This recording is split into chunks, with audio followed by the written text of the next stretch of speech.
তোমরা এখন যে ভিডিওটা দেখছো সেই ভিডিওটা কিন্তু আমার কাছে একটু অন্যরকম, একটু স্পেশাল।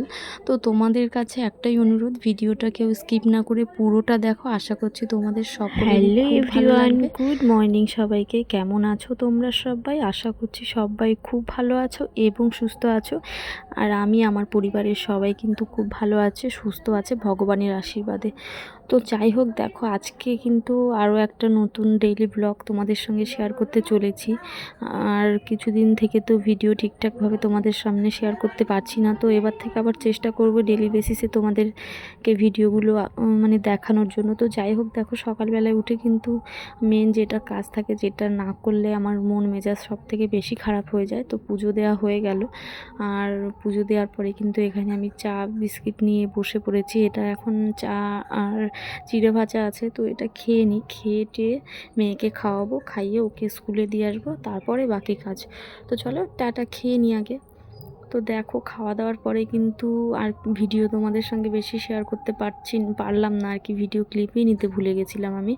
তো মেয়েকে কিন্তু স্কুলে দিয়ে এসেছি, ওকে খাইয়ে এখন আমি রান্নাও বসিয়ে দিয়েছি। ভাতটা দেখলেই তো ফুটছে ওই পাশে, আর এখানে একটা সমস্ত রকমের মানে 4-5টা রকমের সবজি দিয়ে পাঁচমিশালি একটা তরকারি হবে ডাঁটা ফাটা দিয়ে, তো এটাও বসিয়ে দিয়েছি। আর কি রান্না হবে সেটা তোমাদেরকে চলো দেখাই। আমি আর কি রান্না করব সেটা তোমাদেরকে দেখাই, চলো।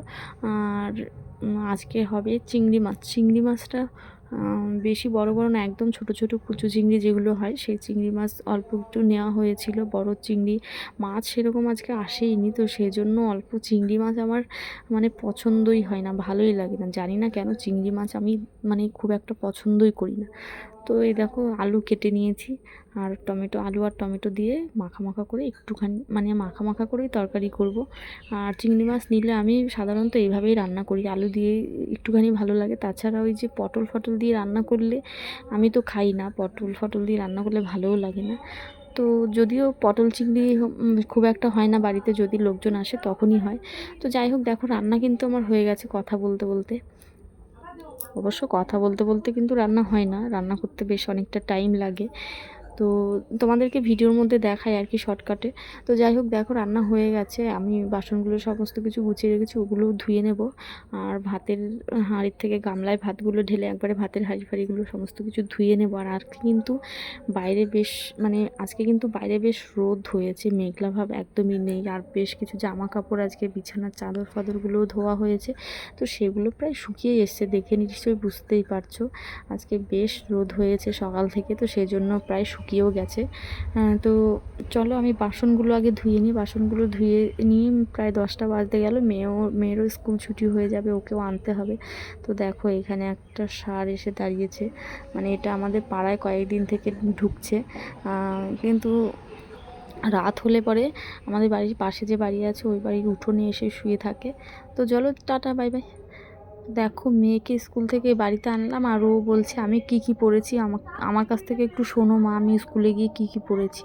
মানে মেয়ে আমার আজকে এত ভালো হয়ে গেছে, স্কুল থেকে এসে বলছে আমি আমি তোমাকে পড়ে শোনাচ্ছি স্কুলে আজকে দিদিমণি কি কি পড়িয়েছে। মানে দিদিমণি কি কি পড়িয়েছে সেগুলো আমাকে আবার এসে পড়ে শোনাচ্ছে। তো আমি দেখলাম ঠিক আছে, চলো পড়ে শোনাও আমাকে, বলো তো দেখি কী কী পড়িয়েছে। তো একা একাই ব্যাগের থেকে বইটই বের করে নিয়ে বলছে দেখো এই ছড়াগুলো সব পড়িয়েছে। ও একটা একটা করে সমস্ত ছড়াগুলো আমাকে পড়িয়ে শোনাচ্ছিল। তো তখন আমি মানে খেয়াল করিনি যে ক্যামেরাটা আমি কেমন করে ধরেছিলাম, তো ফোনটা সোজা করে ধরেছিলাম বলে তোমাদের সামনে ভিডিওটা এরকম দেখা যাচ্ছে আর কি। তো যাই হোক, দেখে নাও, একটু অ্যাডজাস্ট করে নাও। আর আমার পুপু সোনার কথা তোমাদেরকে আমি শোনাতে পারতাম, কিন্তু এখানে আরও বাইরে আওয়াজ হচ্ছিল বলে তোমাদেরকে আমি মানে শোনাতেই পারলাম না ভালো করে, তোমরা ওর আওয়াজটা শুনতে পারবে না, বাইরে আওয়াজ আসছিল বাইরের থেকে। তো সেই জন্য ওর আওয়াজটা বেশি একটা শোনা যাচ্ছিল না, তাই জন্য আমাকে এখন ভয়েস দিতে হচ্ছে। না হলে ওর মুখ থেকে তোমরা শুনলে তোমাদেরও খুব ভালো লাগতো। ছড়াগুলো সমস্ত একটা একটা করে পড়ে শোনাচ্ছিল। তো যাই হোক, অন্য কোনো একদিন তোমাদেরকে আমি শুনিয়ে দেবো আমার পুপু সোনার ছড়াগুলো সমস্ত, মানে অনেকগুলো ছড়াও মুখস্থ। একটা ছড়ার বই আছে যে বইটাতে প্রায় 60টা ছড়া আছে, তো ওই 60টা ছড়াই ও মুখস্থ করে ফেলেছে। মানে ওকে আমি পড়ে পড়ে যখন শোনাই ও তখন শোনে, আর শুনে শুনে ও মনে রাখতে পারে। তো প্রায় 7টা ছড়াই ওর মুখস্থ ওই বইয়ের, আর এই বইয়ের সমস্ত কিছুই ও পারে মোটামুটি। তো যাই হোক চলো, এখন আমি ওকে খাওয়াবো। ওর পড়াশোনা অনেক হয়েছে, স্কুল থেকে এসে আবার আমাকে দেখাচ্ছে এগুলো সব পড়িয়েছে দিদিমণি, আমি লিখেছি। তো যাই হোক চলো, টাটা। তো দেখো, খাওয়া দাওয়ার পরে স্নান করে কিন্তু আমি ওকে ঘরে নিয়ে আসছি। আর এই জামাটা ওকে আমাদের বাড়ির সামনে আমার একটা মামি আছে, তো ওই মামিটা ওকে বানিয়ে দিয়েছে জামাটা। মানে ঘরে কাপড় ছিল, সে কাপড় কেটে বানিয়ে দিয়েছে। তা ওকে পরালাম, একটু বড় হয়েছে জামাটা, একটু লুজ হয়েছে। তো কোনো ব্যাপার না, এখন আর পরাবো না। আজকে পরিয়ে দেখলাম, পরবে বলে বায়না করছিল, তাই পরিয়ে দেখলাম। তো যাই হোক, এখন আর খুলবে না জামাটা, একবার পরলে পরে সেটা তো আর গায়ের থেকে খুলতেই চায় না। তো বিকেলবেলা একবারে খুলে দেবো, একটু বড় হয়েছে। আর কিছুদিন পর থেকে পরতে পারবে বেশ ভালো করে। তো দেখো, এখন দুপুরে স্নানের পরে ওর একটা ঘুম তো দরকার, তো সেই জন্যই ও প্রস্তুতি নিচ্ছে, ঘুমের প্রস্তুতি আর কি। তো দেখো, বালিশ ফালিশ নামাচ্ছে, আমার বালিশটাও নামিয়ে দিচ্ছে।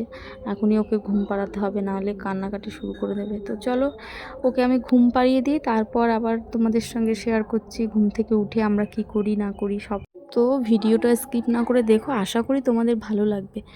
তো দেখো, ঘুম থেকে ওঠার পর কিন্তু আমরা একটু রেডি হয়ে বেরিয়ে পড়েছিলাম। আমার পুপু সোনা বেশ কিছুদিন থেকে সাইকেলের বায়না করছে। তো আমার কাছে সেরকম বায়না ও সেরকম কিছুই করে না। তো ওর কাকা আছে, মানে আমার এই পিসি শাশুড়ির ছেলে আছে, তো ওর কাছে ওর যত বায়না, মানে যা লাগবে, যা মানে ওর একটা যদি মানে সামান্য একটা কিছু লাগে, তো কাকা আমার এটা লাগবে, কাকা আমাকে এটা দেবে। তো ওর সমস্ত বায়না ওর কাকার কাছেই করে। ওর পাপার কাছেও এতটা বায়না ও করে না, পাপার কাছে করে কিন্তু খুব কম। সব থেকে বেশি ওর কাকার কাছে বায়না করে। তো ওর কাকার কাছে বায়না করা মাত্রই বলেছে ঠিক আছে যাও সাইকেল নিয়ে আসো ওর জন্য। সাইকেল যখন চাইছে, তো ও কিন্তু সাইকেল দেখে ও নিজের সাইকেল নিজেই চয়েস করেছে। তো দেখো, ওই সামনে যে ব্লু কালারের সাইকেলটা, সেটাই ও নেবে। তো আমাদেরও বেশ ভালোই লেগেছে, তো সেই জন্য ব্লু কালারের সাইকেলটাই নেওয়া হবে। আমি ওকে জিজ্ঞাসা করছিলাম কোনটা নেবে, ও দেখো দৌড় মেরে চলে গেছে ওখানে, বলছে এটা নেব। তো এটাতে ও বসে ট্রায়াল দেওয়া হয়ে গেছে ঠিকঠাক করে, এখনও পর্যন্ত পা আর কি পাচ্ছে না সাইকেলের। তো যাই হোক, আজকের ভিডিওটা কিন্তু এই পর্যন্তই। আর পুপু সোনার সাইকেলটা তোমাদের কেমন লাগলো অবশ্যই কমেন্ট করে জানিও কিন্তু।